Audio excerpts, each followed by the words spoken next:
Hi guys! Magandang gabi or hapon. Welcome back po dito sa Gandara SRU channel for Showbiz Update. Kamusta po kayo mga Kimpaw fans? Ayan, sino dito ang nag-abang sa Sinulog Festival ng Cebu ngayong araw para abangan kung nandyan ba si Kim Chiu. Anyway, andito na naman po akong muli nagbabalik. Ang nagmamaganda ninyo kajismosang Kim Pao. Wala na pong iba ang lukaret na si Gandara SRU upang maghatid sa inyo ng latest update and fresh happenings patungkol kina Kim Chiu and Paolo Avellino. And para po sa gabing ito, ang tatalakayin natin at pag-uusapan ay may kinalaman dito sa isang blind item na palagay ng ilan ay si Kim Chiu na. So, di ko alam kung ikatutuwa nyo ito o ikagagalit. And syempre, ang pagbabantay sarado ni Paolo kay Kimi. Pero bago po ang lahat ng yan, sa mga hindi pa nakaka-subscribe sa ating channel, pakiclick lang po tayo natin subscribe button at notification bell na nariyan sa baba upang kayo po maging updated at ma-notify tuwing may bago tayong chika at balita hinggil sa Kim Pao. Basta mga balita na may kinalaman kina Kim Chiu and Paolo Avellino, sagot na po natin yan.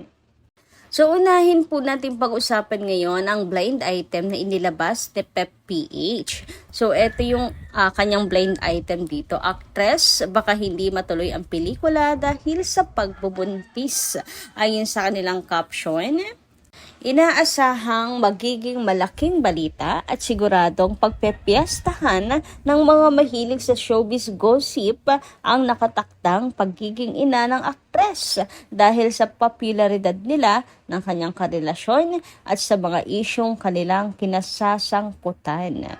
So bago po tayo manghula, sino ba yung mga sikat ngayon na sabing popularidad ng kanilang karelasyon? Ibig sabihin superstar talaga, napakasikat na couple or love team dito sa Pinas. Sobrang sikat, pare kagulat ng mga tao pagfiestahan ang pangyayaring ito. So, isa sila Kim and Paolo dyan. And alam nyo, sa comment sections, meron tayong nabasa na sana ay si Kim na nga daw po ito. Ang tanong, hindi daw matutuloy ang proyekto. So, may project ba sila Kim and Paolo para masabing Kim Pao itech or si Kimi itech? Well, sabi, ayan, di ba yung ang tawag dito, yung crash landing on you, usap-usapan na ibibigay sa Kim Pao, tapos biglang atras na naman, hindi matutuloy and all. Kinainis nga yan ng ilang fans. May mga chikang ganun ha. Although di natin alam if legit ba na ibibigay na sa Kim Pao tapos iaatras na naman. Kasi nainis na sila sa may Love and Make You Disappear at pasado. Tapos, eto balita na iaatras na naman daw. So, Kim Pao nga kaya itouch na nasa blind item. Sa dami-rami ng panghuhula kung sino yan, merong baka daw si Catherine, baka daw si Kyla Estrada at si Daniel Padilla. Hindi pa naman po, kumbaga nagko-confirm din, di ba, si Kyla at saka si Daniel. May nagsabi dito na sana si Kim Chiu na. Abay, masaya pa. Masaya pa na sana si Kim Chiu na this time.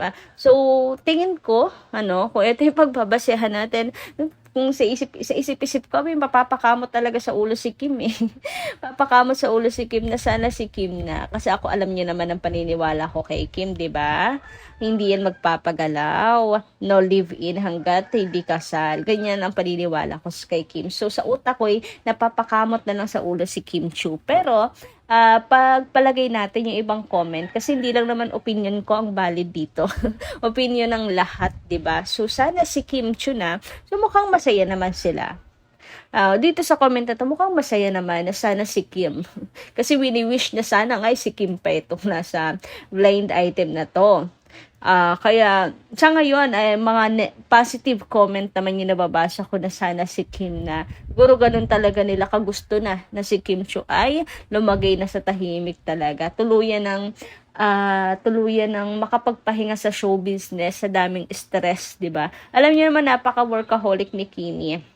Trabaho dito, trabaho doon. Walang hinihindian si Kimi. Napakasipag. So, it's time naman siguro na makapagpahinga nga naman siya. And kung mangyayari ito, di totally makakapagpahinga si Kimi.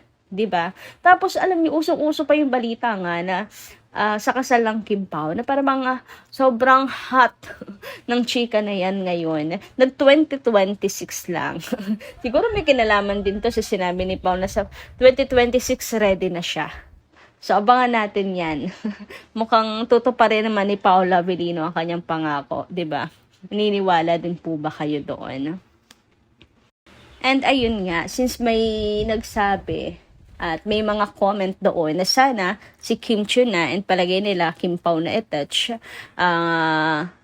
project ng Kim Pao hindi matutuloy, parang okay lang basta mabuntis lang si Kimi at malagay na siya sa tahimik. Kayo, anong inyong say? Galit ba kayo kasi ni-issue na naman si Kim na buntis? Taon-taon na lang, since 2025. Ako, hindi man lang pinalagpas muna ang January. Talagang humataw na naman agad si chikang buntis si Kimi. Hindi man lang pinalagpas si January.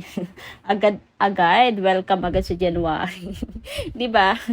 Or kayo isa sa masaya na finally this is happening now. Ganyan. Anyway, dumako naman tayo dito sa ganap ng Kim Pao ng birthday ni Miss Garlic. Di ba magkakasama nga po sila dyan. Pero hindi na natin uungkatin yun. Dito focus tayo sa Kim Pao. Na kung saan, si Paula Avellino ay grabe po makasunod kay Kimi.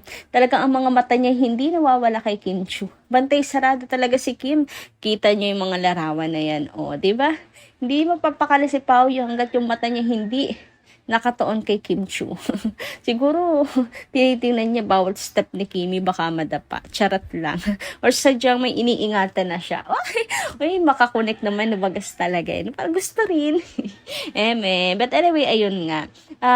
Napaka-consistent ni Paolo. Ang dami na natin nakuhang stolen shots na si Pao talagang lagi nakatingin kay Kim. Hindi maalis sa kanyang mga titig kay Kimi. Yung tipong groupie, lahat nakatingin sa camera. Pero si Pao, nakatingin kay Kim Chiu. Na bukod tanging siya ang nakapaling ang leeg. Lahat nakafocus sa harapan sa camera, nakangiti-ngiti. Siya nakapaling ang leeg kay Kim. And eto na naman siya. Hindi na naman po maalis ang kanyang paningin kay Kim Chiu. Lagi siyang nakasilip, kahit malayo na si Kim, nakasilip pa rin siya. Dapat lagi niyang tanaw ang kanyang chinita princess. Hoy, sino ba namang maniniwala na walang relasyon kapag kaganyan, di ba? Bantay sarado. Talagang nakabakod siya parate kay Kimi. Bakod in a good way naman. To the point na gusto niyang ingatan, parang gusto niya lagi ingatan si Kim Chiu. Make sure sino yung nakaharap niya, sino kausap, ano yung maaapakan. Parang ganun eh. Grabe, no? Obsessed yarn.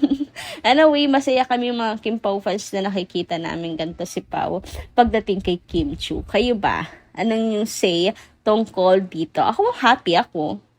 Bala kayo dyan. Anyway, dumako naman tayo sa comment ni Miss Norma Dayag. Sabi po niya dito, Gandara, good AM. Yes, very obvious siya. Bakit siya nai-insecure kay Kim? Kasi yung panglalait niya noon kay Kim na bakit pinili siya ni Paolo kaysa sa kanya, mas maganda siya kay Kimi. Really, you are beautiful rather than Kimi. Yes, outside personality, you are beautiful to Kimi. But inside, nako Chanin, mahiya-hiya ka. Ano itong binigay ni Paolo na 3M para sa iyo? Ikaw lang ang asyomera na nag-assume na naging kayo ni Paolo. Bakit Pao denies it? And he chose Kimi rather than you. Yes, educated but not learned. You are included here. And just maarting machika is always insulting our idol Kimi. Machika, you can never put down a person with full of good mind, deeds, and most of all, not braggart. Mayabang. Ito yung kailangan mo, Janine, na ipinagyayabang mong kagandahan mo. Really? Bakit? Ipinagpalit ng mga naging karelasyon mo. Bakit ka ipinagpalit? High time, Janine, to examine carefully your personality. Di ba edukada ka? Kaya look for the meaning of personality. God bless Kim Pao and all their legit fans, vloggers, families, seniors, and Aki. So, si Miss Norma Dayag, agree na maganda si Janine. Mas maganda kay Kimi kung panlabas ang pag-uusapan. Pero panloob daw, wala siyang panama kay Kim. And yan ang lamang ni Kim Chiu sa kanya. Kaya mayroon talaga siyang dahilan para ma-insecure kay Kimi na bakit nakukuha ni Kim lahat ng gustuhin man niya. Actually, kahit hindi niya gustuhin, nakukuha po niya kasi binibless siya. Anong inyong masisay po tungkol doon? Ayan, basta ugali talaga, napaka-importante po niyan. Samantala, sabi naman ni Edgar Puentes, hindi yata kasal ang kulang sa Kim Pao, kundi pag-amin na lang, nakasal na sila. Hehehehe. Huy, gusto ko yan ha. Grabe, hindi pala aamin ang Kim Pao na na ikakasal na sila kasi kasal na pala. Charot. Grabe ka, Sir Edgar Puentes, no? Grabe. Yun pala'y kasal na. Yun na lang kulang ang umami na silang matagal ng kasal. Huy, grabe. Anyway, hanggang dito lang po muna ating update. Maraming salamat po sa inyong pakikinig. Kita-kits po tayo ulit sa mga susunod nating chika. Maraming pong salamat.